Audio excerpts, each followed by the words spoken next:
guys, welcome to Amity Tracks. I wanted to talk about something I kind of stumbled upon in the used bins around town, and been listening to and kind of looking at all the stuff that came with it. It's pretty fascinating stuff, so I figured I'd talk about it. This is a little box set, 3 records. Fillmore, The Last Days, and it's a collection of performances from the last week or so of the Fillmore West, before they shut down in the summer of 1971. And this box set was put out in 1972, kind of commemorate that. And surprisingly good. Like I said, I picked this up used. I just sort of on a whim saw it sitting there, and it's definitely looks like from 1972. It's a little beat up, but the records are still really good. So yeah, I just kind of want to talk about this a little bit. Recommend it. It's really good. Kind of show you all this because it actually comes with. What was cool is a lot of times when you find stuff like this used, a lot of the extras that came with it with these things originally are missing by then. But what was cool about this is all the stuff was in there, and so that's one of the reasons I bought it.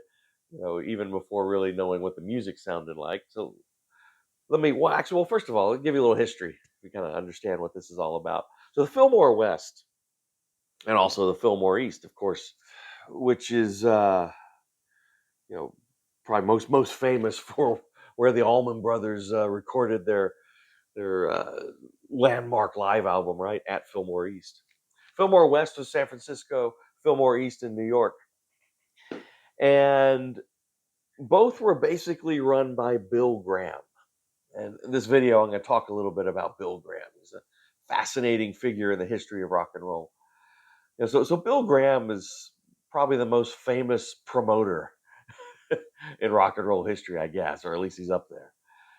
And really fascinating background. This guy, he was born in Germany. He's a Jew, a German Jew, who was born as the Nazis were taking over in Germany. So obviously in a very dangerous environment. And his mother, kind of before everything really went bad, his mother, there were, Albert Einstein, right, got out of Germany too. There were a lot of German Jews who sort of saw things that were coming, and she was able to get her young child, Bill. Well, that wasn't his birth name. I forget his birth name, but editor can look that up and his birth name. But he was able to get him and his sisters out and basically sent them to an orphanage in France. His mother perished in Auschwitz, by the way, but she was able to get her children out earlier, and somehow the children made it, through kind of foster system and all that. Made it to the United States, made it to New York. He changed his name. I was kind of reading about it. He basically pulled some names out of a phone book. Bill Graham. He said the names were meaningless to him. He just he just pulled them out of a phone book. Um, he served in the Korean War and was a decorated veteran for the Korean War. So, by the time the whole counterculture in the late 60s rolls around, he had already had some pretty amazing life experiences, obviously. And, much tougher than he would, confront as a promoter in rock and roll. So he had this reputation as being, pretty tough. But I think his background prepared him for that. Anyway, he is able to take on the leases of these kind of ballrooms, basically.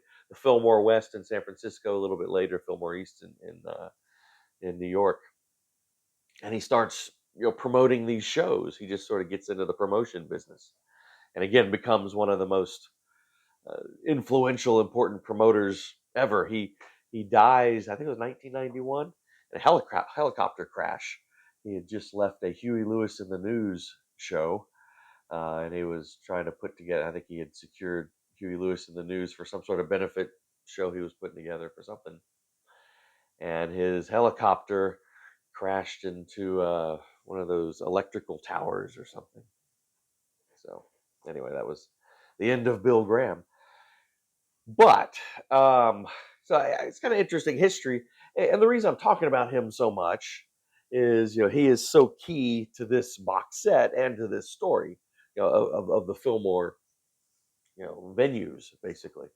Let me kind of show you what comes in this box, because it's cool. Aside from the three records, you got some really great stuff in here. It came with this awesome.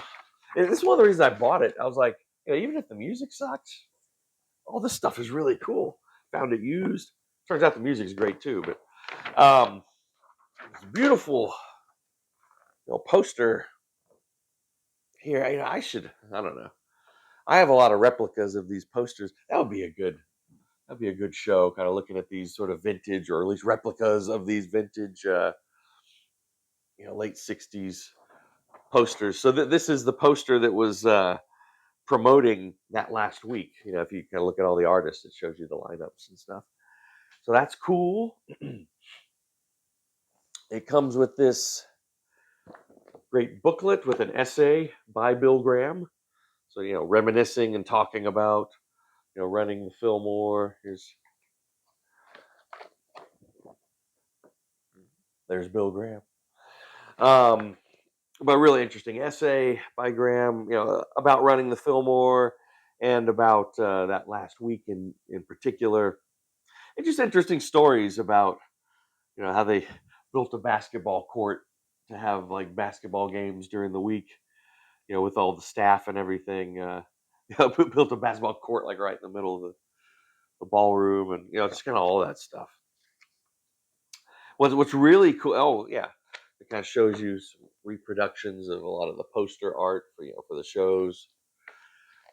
What's really cool about this is over several pages in this booklet, every single show and artist who ever played at the Fillmore. It's got the dates and the lists. So it's pretty awesome to read through and look at that.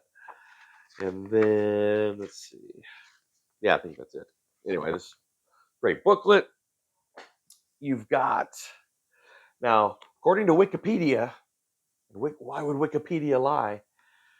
This is an actual, not a replica, but they put in like an actual ticket stub to a Fillmore show, which is really cool. With the artwork on it.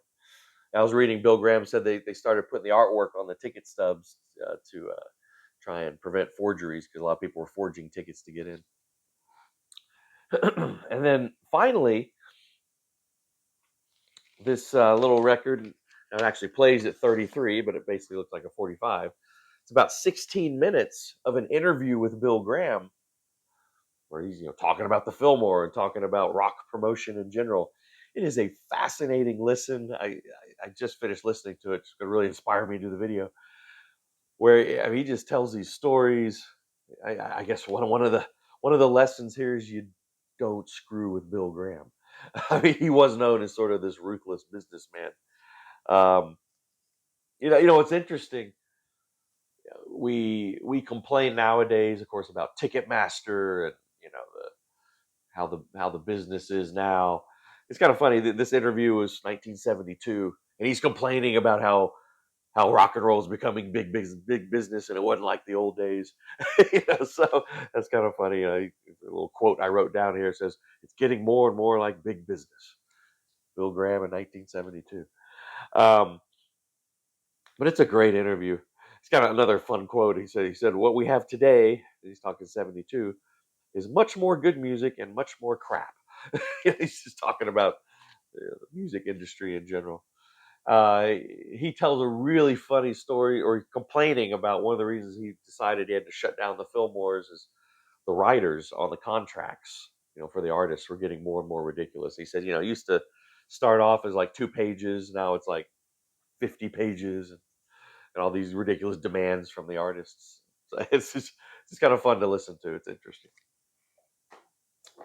All right. What about the music on here? What about the music? So, let me take the records out, and then I can just look at the back cover so I can reference it here.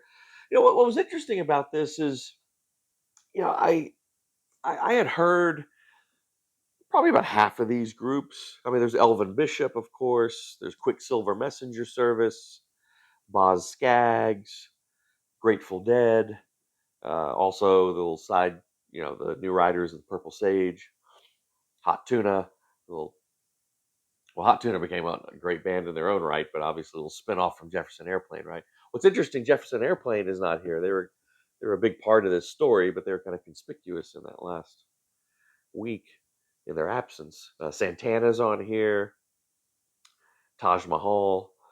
So yeah, I'd heard of those, but what was kind of interesting about this and listening to it is there were some sort of, at least to me, lesser known, or I wasn't just familiar with them, like Lamb, Mallow, the Sons of Champlin, It's a Beautiful Day, Tower of Power, and I've heard of them, but I'd really never listened to them.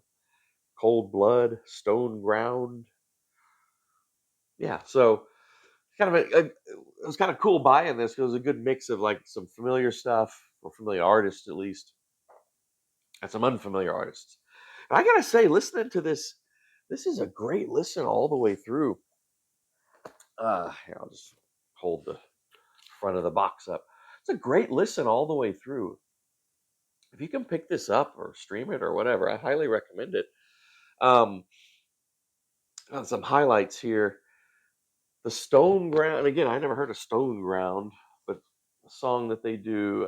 Where is it? Where is it? Passion Flower. Really groovy. I gotta say, this whole thing is pretty groovy. There's a lot of of the times, right? Sort of a lot of kind of jamming and but really good. I gotta say, on side 6, the inevitable all star jam kind of at the end has a lot of those sort of all. It gets sort of crowded and I find it kind of dull. But all the other performances, sides 1 through 5, I think are really good. Some highlights for me: great version of Casey Jones from Grateful Dead. Boz Scaggs, who used to be with Steve Miller Band, does a song from Steve Miller Band when he was with them, Baby's Calling Me Home. It's like 8-minute, really experimental, stretching out there. That's good. It's really good. Quicksilver Messenger Service are real good on here. I would say a Hot Tune is awesome. They do one song, Keep Your Lamps Trimmed and Burning, but it's really great. Hot version of that. In my view, though, Santana, I think, gives the best performances. They do Incident at Neshabar, a great Neshabar, how do you say that? Great version of that song.